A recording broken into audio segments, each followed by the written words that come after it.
Hi hello வணக்கம். நான் உங்கள் பிரபா.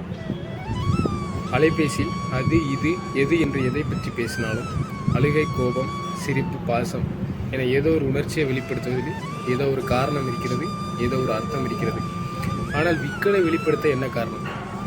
ஒருவேளை விக்கலும் ஒரு உணர்ச்சி தான் என ஞாபகப்படுத்துகிறாய், இல்லை வேறு எதுவும் காரணம் இருக்கிறதா? இந்த வரிகள் எதனால் தோன்றுச்சு அப்படின்னா, ஒரு ஆண் பெண் 2 பேரும் நண்பர்களாக இருக்காங்க கடந்த ஒரு 2.5 வருடங்களாக.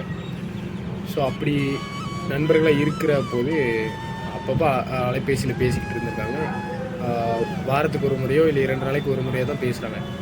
அப்படி பேசும்போது எவ்வளோ கேப் விட்டாலும் சரி, ஒரு முறை பேசும்போதும் அவங்களுக்கு யாருக்காவது ஒருத்தவங்களுக்கு விக்கல் வந்துடுது.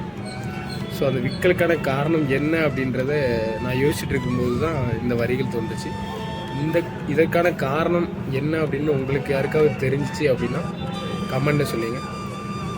தேங்க்யூ.